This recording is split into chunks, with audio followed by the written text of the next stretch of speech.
नमस्कार दोस्तों। आज हम लोग बात करने जा रहे हैं हिंदुस्तान कॉपर और हिंदुस्तान जिंक के बारे में। काफ़ी क्वेश्चंस आए उसके बारे में, क्योंकि ये दोनों स्टॉक्स अपना ऑल टाइम हाई से अभी आप देखो तो ऑलमोस्ट 30% डाउन है। तो यहाँ से करना क्या है, बाय सेल होल्ड क्या करना है, डिटेल में बात करते हैं। आपके कोई क्वेश्चन है तो कमेंट बॉक्स में ज़रूर डालिए। और आगे जाने से पहले as per SEBI disclaimer guys, यहाँ जो भी मैं हिंदुस्तान कॉपर जिंक की बात करूँगा सिर्फ आपके नॉलेज के लिए, यहाँ कोई रिकमेंडेशन नहीं है। अगर आप हमारे रिकमेंडेशन देखना चाहते हो तो you can go to our CA Tapan.smallcase.com में जाके देखें। ये हमारे मॉडल पोर्टफोलियोज है स्मॉल केस, और काफ़ी अच्छा परफॉर्मेंस है, और ऑलमोस्ट ₹400 प्लस GST से स्टार्ट होता है। ज़रूर जाके देखें and you can apply for that. Now coming back to क्या करना है हिंदुस्तान कॉपर हिंदुस्तान जिंक में। देखिए, दोनों स्टॉक अच्छे खासे भाग चुके हैं, अपने ऑल टाइम हाई से भागे तो नीचे आए तो ऑफ कोर्स प्रॉफिट बुकिंग था। और समवॉट थोड़ी मेटल में जो तेजी थी उसकी रैली थोड़ी कम हुई, उसके वजह से भी था। लेकिन अभी वैल्यूएशन किस तरह से है, तो अगर मैं बात करूं तो पहले एक काम कर लेते हैं। मैं आपको थोड़ा बेसिक बता देता हूं कि देखिए, जैसे हिंदुस्तान कॉपर है और वो क्यों इतना इंपॉर्टेंट है ये दोनों कंपनी इंडिया के लिए, और क्यों इतना इन्फ्लुएंस हो रहा है रिटेल इन्वेस्टर इसमें इन्वेस्ट करने के लिए। क्योंकि देखिए, अगर हम लोग हिंदुस्तान कॉपर की बात करें तो वो कहीं ना कहीं, अगर आप बहुत ही काफ़ी डिमांड है, और आगे जाके भी अच्छी खासी डिमांड रहेगी। और अगर हम लोग, वो एक इंटीग्रेटेड कॉपर माइनर है इंडिया का, और कहीं ना कहीं वो 45% इंडिया का टोटल कॉपर और रिजर्व्स नो रखता है। तो आप समझ सकते हो कि आगे जाके भी प्रोडक्शन अच्छा हो सकता है, और आगे जाके AI की डिमांड, EV की डिमांड, फिर पावर थीम, और उसके वजह से भी डिमांड अच्छी खासी रहेगी। प्लस कॉपर प्राइसेस काफ़ी बढ़ रहे हैं।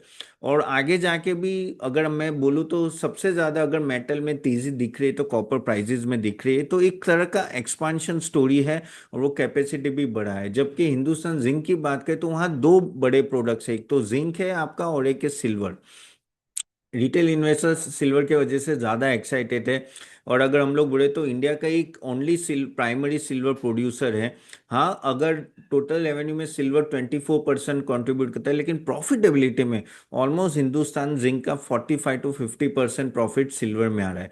सिल्वर अभी डाउन है, लेकिन फ्यूचर में सिल्वर का अभी अच्छा खासा तेजी रहेगी।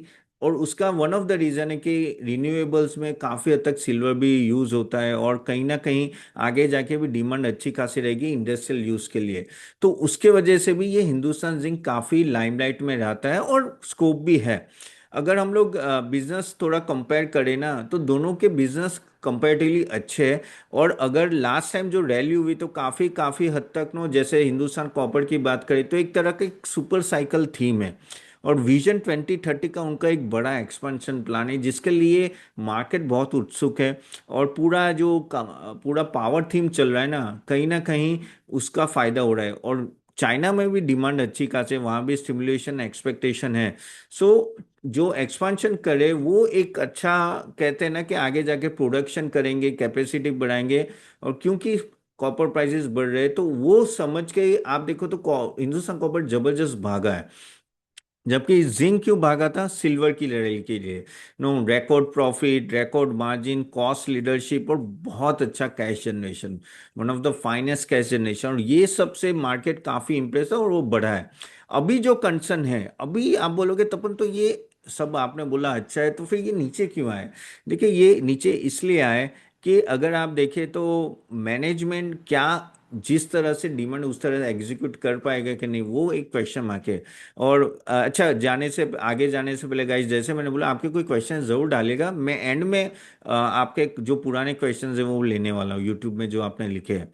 कमिंग बैक, क्या मैनेजमेंट ने जो बड़ी बड़ी बात की, क्या वो कहीं वो एग्जीक्यूट कर पाएंगे, क्योंकि बेसिकली उनका टारगेट 12.2 MT है। ओके, और वो MTP है, तो वो क्या टारगेट अचीव कर पाएंगे, और क्या ये टाइमलाइन रियलिस्टिक, क्योंकि मार्केट को ऐसा लग रहा है कि काफी एग्रेसिव है, लेकिन उस तरह से मैनेजमेंट ने उस तरह से परफॉर्म नहीं किया है।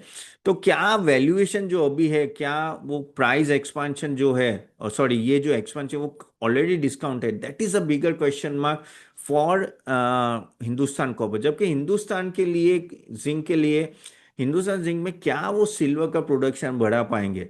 ओके, क्या वो रिकवरी होगी, कितना ग्रो होगा, और जो उन्होंने सिल्वर का भी गाइडेंस दिया है क्या वो अचीव हुई? क्योंकि सिल्वर अगर नहीं बढ़ा तो जिंक प्राइसेस बढ़ रहे हैं लेकिन इतना कंट्रीब्यूट नहीं करेगा, तो उसको बहुत कुछ सिल्वर पे डिपेंडेंट है।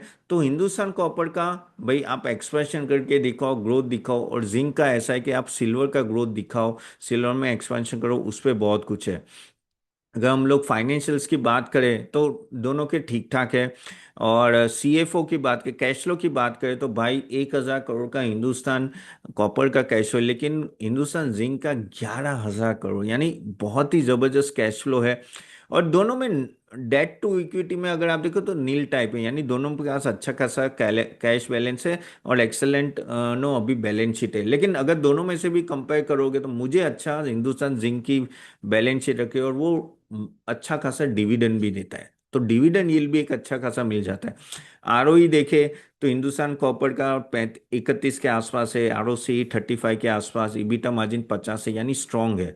लेकिन हिंदुस्तान जिंक का देखे, ROE 77, ROC 67, EBITDA margin 54, excellent, यानी बेस्ट ऑफ द बेस्ट आप मार्जिन बोलोगे तो हिंदुस्तान जिंक है।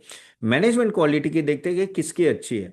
हिंदुस्तान कॉपर की काफी, मैंने जैसे बोला, क्वेश्चन मार्क है, क्योंकि उन्होंने गाइडेंस पहले भी दी है लेकिन उस तरह से आए नहीं है, और ट्रांसपेरेंस भी एवरेज है, और टाइमलाइन भी मिक्स है, तो मैं मॉडरेट बोलूंगा उनका मैनेजमेंट ओवरव्यू अगर मैं करता हूँ। लेकिन मुझे हिंदुस्तान जिंक का अच्छा लगा, वो काफी स्ट्रांग है और एक्सलेंट है, कहीं ना कहीं वो कहीं ना कहीं गाइडेंस को भी पीछे रख देते हैं, यानी उस तरह से परफॉर्म, तो उस तरह से हिंदुस्तान जिंक काफी अच्छा है कंपेयर टू मैनेजमेंट। अगर हम लोग पॉजिटिव की बात करें तो ऑफ कोर्स दोनों की डिमांड अच्छी खासी होगी, और कैपेसिटी एक्सपेंशन की वजह से दोनों आगे ग्रो करेंगे, उसमें कोई डाउट नहीं। और मैंने जैसे बोला कि हिंदुस्तान कॉपर का 2030 का जो एक्सपेंशन प्लान है उस पर बहुत कुछ डिपेंडेंट है, और यहाँ सिल्वर पे डिपेंडेंट है। लेकिन नेगेटिव अगर आप बात करो तो मुझे हिंदुस्तान कॉपर में कहीं ना कहीं एग्जीक्यूशन का रिस्क ज़्यादा लग रहा है। और हिंदुस्तान जिंक में क्या हो रहा है कि सिल्वर का वो बढ़ा रहे लेकिन सिल्वर के प्राइसेस भी थोड़े नीचे आ रहे हैं, तो कहीं ना कहीं प्रोडक्शन अगर मिस होता है तो डबल इम्पैक्ट आ सकता है, तो ग्रोथ थोड़ा स्लो हो सकता है, तो थोड़ा वहां आपको उस तरह से केयरफुल रहना है। अब आप बोलोगे तपन क्या ये स्टॉक री रेट हो सकते हो, किस तरह से बढ़ सकते हैं? अगर मैं वैल्यूएशन की बात करूंगा इस, अच्छा, again for your knowledge only, कि यहाँ वैल्यूएशन मुझे दोनों स्टॉक कंपेरेटिवली काफ़ी ठीक ठाक नीचे आए हैं। अगर मैं हिंदुस्तान कॉपर की बात करूँ, एक समय पे वो 60 के पी पे चल, सॉरी, ईवी बाई ईबिटा पे चल रहा था, यहाँ ईवी बाई ईबिटा आपको रेशियो देखना पड़ेगा, अभी 31 के आसपास है, यानी अच्छा खासा नीचे आया है। अगर एवरेज देखे तो 25 के आसपास घूमता है, तो अच्छा खासा नीचे आया है। हिंदुस्तान जिंक एक समय पे 22 के ईवी बाई ईबिटा पे चलता था, अभी 10 के आसपास आया है, यानी वो भी अच्छा खासा नीचे आया है। तो कहीं ना कहीं वैल्यूएशन मुझे ठीक ठाक लग रहा है। अब यहां से अगर री रेट होना है तो क्या है, तो देखो, हिंदुस्तान कॉपर के लिए मैं बोलूँ कि क्या उनके प्राइस जो 11,000 12,000 रुपीस के ऊपर पर टन रहते हैं कि नहीं, वो बहुत कुछ डिपेंडेंट है। और उनके जो प्लांट है, रेखा का रिस्टार्ट होता है, कांडहले का सक्सेस किस तरह से होता है, माइक का अगर आप देखो तो 30,000 से ज्यादा टन होता है कि नहीं, और क्रेडिबिलिटी बढ़ती कि नहीं, अगर ये सब चीजें होती है तो आप हिंदुस्तान कॉपर में चांसेस है, जो आपको क्वार्टर टू क्वार्टर देखना है। सिल्वर के लिए यानी हिंदुस्तान जिंक के लिए, क्या सिल्वर का प्रोडक्शन 680 टन से ज्यादा होगा कि नहीं होगा? ओके, सिल्वर की प्राइस वापस रैली होगी कि नहीं, एक्सपांशन का एग्जीक्यूशन कैसा होगा, और लीड कैपेसिटी डबलिंग होती है कि नहीं होती है? और जिंक जो अभी मेजर कंपोनेंट है, लेकिन आगे जाके भी वो रहेगा तो सही, क्योंकि सिल्वर इवन तो बढ़ रहा है लेकिन इंपॉर्टेंस है, तो क्या उसमें भी रैली आते कि नहीं? देखो, अभी तक लोग समझते हैं कि हिंदुस्तान जिंक जिंक के लिए है, लेकिन अगर आप 3 साल 5 साल बाद देखो तो ये सिल्वर वाली कंपनी ज्यादा बन जाएगी compare to zinc. So expansion अच्छा खासा दोनों कर रहे हैं, जैसे मैंने बोला कि अगर आप हिंदुस्तान कॉपर की बात करो तो अभी 3.47 MTPA है, आगे जाके वो 12.2, यानी ये 4 गुना कर रहे हैं, 3.5 से 4 गुना कर रहे हैं, जो थोड़ा रिस्की लग रहा है। जबकि अगर हम लोग हिंदुस्तान जिंक की बात करें तो 2021 तक अभी 1.1 MTPA, आगे जाके 2 MTPA, यानी डबल की बात करें तो मॉडरेट है। तो एक्सपेंशन स्टोरी बड़ी अगर आप बोलोगे तो हिंदुस्तान कॉपर की है। ओके, और जैसे मैंने बोला कि आपको ये सब फैक्टर ध्यान में रखने पड़ेंगे कि ये सब में कितना कितना ग्रोथ होता है। और डिमांड की टेंशन मत लो, मेन अभी उनका एग्जीक्यूशन पे रहेगा। अभी क्या हमें करना चाहिए, that is the main question. तो मेरे हिसाब से जैसे मैंने आपको बोला ना कि यहाँ मुझे दोनों स्टॉक के वैल्यूएशन अभी ठीक ठाक लेवल पे आए हैं। द ओनली थिंग इज अभी हमें एग्जीक्यूशन और बेस मेटल प्राइसेस किस तरह से वापस ऊपर जाते हैं कि नहीं। क्योंकि अगर बेस मेटल प्राइसेस में नीचे गिरावट आती है तो गिर सकते हैं। और मैं तभी भी, अगर आप मुझे टीवी में और हर जगह फॉलो करते हैं, एनडीटी इन्वेस्टर में सब जगह बोला था इनिशियली जब ये रैली हुई कि आप स्टॉप लॉस लगा के चले, क्योंकि ये कभी भी रिवर्स हो सकते हैं। लेकिन अभी आप देखो तो एक फेज में चल रहे दोनों स्टॉक। अगर यहाँ से मुझे बोलो कि कौन बेटर है, हिंदुस्तान कॉपर या जिंक, तो मुझे जिंक थोड़ा अच्छा लग रहा है compare to management commentary, execution, और जिस तरह से सिल्वर के भी प्राइस बढ़ सकते हैं। हिंदुस्तान कॉपर भी अच्छा है, ना नहीं बोल रहा हूँ। तो लॉन्ग टर्म के लिए दोनों अच्छे हैं, बस आपको थोड़ा ये सब चीजें ध्यान रखो तो अच्छा है। अदरवाइज वन ऑफ कॉपर के प्राइसेस बढ़ने के भी चांसेस बहुत है, लेकिन जैसे मतलब zinc will be much prefer than copper, but both stock are good. तो चलिए यहाँ तक रखते हैं। सो होप आपको ये वीडियो अच्छा लगा है, तो do like it and share it to everyone. And please आपके क्वेश्चंस डालिए। चलो मैं आपके क्वेश्चंस लेता हूँ, और हमारे स्मॉल केस को जाके जरूर देखिएगा, ठीक है। चलिए फर्स्ट क्वेश्चन है, अवन्या बिश्नोई 6670 से वॉकआउट के बारे में बताए। वेल वॉकआउट आप रख सकते हैं अवन्या, क्योंकि मुझे ऐसा लग रहा है कि वॉकआउट में भी एक अच्छी खासी रिकवरी है, तो यस प्लीज रखिए आप। देन दूसरा एक लेते हैं, सुब्रत बैनर्जी 2994। सब God bless you. Data pattern मेरे पास है मटार, HL, BEL, भेल, क्या करे। I think all the stocks currently एक अच्छी खासी रैली चल रही है, तो आई थिंक अभी बने रहने में ही अच्छा है। क्योंकि मेरे को लग रहा है कि आगे जाके भी ना कहीं डिफेंस और वहाँ सब तेजी थोड़ी कहीं ना कहीं रहेगी, तो अभी तो बने रहिए। किशन लखोटिया 8110, सर HFCL में क्या लगता है, कल सेल कर दूं क्या होल्ड करूं? वेल देखो HFCL, देखो ये बहुत ही हाई पी स्टॉक है, काफ़ी वॉलेटिलिटी रहेगी, तो यहाँ थोड़ा आप केयरफुल रह जाओ। लेकिन लॉन्ग टर्म है तो टेंशन मत लो, लॉन्ग टर्म में ये स्टॉक अच्छा करेगा, क्योंकि एआई इंफ्रास्ट्रक्चर में अच्छा खासा HFCL का है, और वो एक तरह का आपका कंपेरेटिवली नो कह सकते हैं कि आगे जाके डिमांड भी रहेगी। सो थोड़ा आप लॉन्ग टर्म देखो तो ठीक है, शॉर्ट टर्म में तो ऊपर नीचे ही रहेगा, ठीक है। कमलेश गोगन गोंडिया गोंडलिया 581, सर डॉक्टर एडी, Cipla, Piramal, Sun Pharma, Marksans, I think stock अच्छे हैं, अभी आप होल्ड कर सकते हो। Baldev Singh UR980, sir there is no mention of Gland Pharma, is it worth buying? Well Gland Pharma stock ठीक ठाक है, अभी अच्छी खासी रिकवरी है, ये थोड़ा कंसोलिडेट करेगा, लेकिन overall I am quite bullish on pharma sector. What is a future of future retail, Jagdish Kumar Bhatnagar 2539।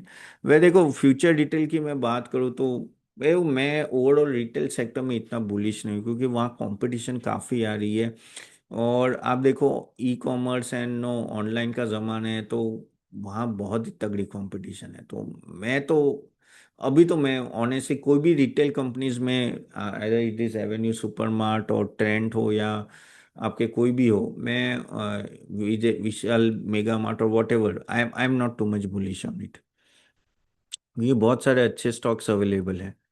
Kailash Agarwal 6840, I am holding Astra Microwave, what is the target can be expected? Astra Microwave अच्छा है, लेकिन आई थिंक ओवरऑल वैल्यूएशन में उसके comparatively ठीक ठाक है compare to all that. Target तो देखो मैं बोल नहीं पाऊंगा, लेकिन इस वैल्यूएशन में आप होल्ड कीजिए। डिफेंस टीम जैसे मैंने चल रही ना, तो अभी पकड़ के रखो, लॉन्ग टर्म में कोई दिक्कत नहीं आ रही है। Okay sir, Ravinash 1245, sir I want to apply for your small case, how to you do? Well मैं आपको लिंक दे दूंगा कमेंट बॉक्स में, आप जरूर जाके क्लिक कीजिए और वहां से आप अप्लाई कर सकते हो। और मैं हमारे असिस्टेंट का भी नंबर दे दूंगा, तो कोई प्रॉब्लम तो आप उनको कॉल कर सकते हो। चलिए यहाँ तक रखते हैं। So thank you very much for joining guys, hope ये वीडियो अच्छा लगे, and I will see you soon next time. Bye bye.